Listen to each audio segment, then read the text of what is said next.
Mga bro, isa na namang malaking balita para sa ating karagatan.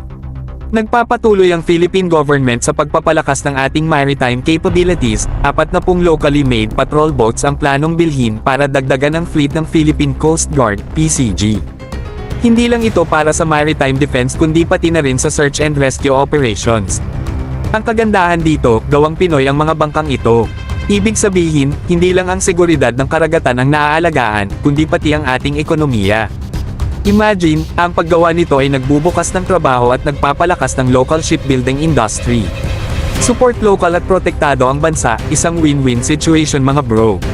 Malinaw ang layunin, mas ligtas na karagatan, mas mabilis na tugon.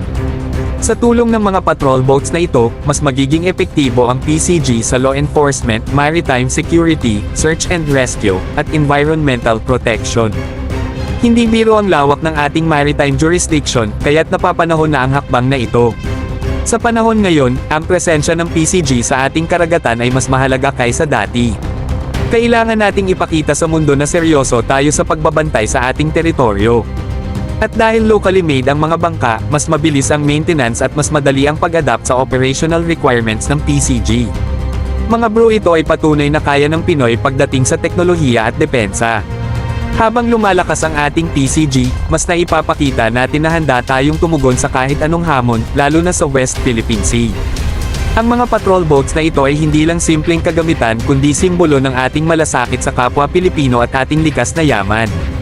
Ang bawat patrol boat na ilulunsad ay hakbang papunta sa mas ligtas, mas maayos, at mas makapangyarihang Pilipinas.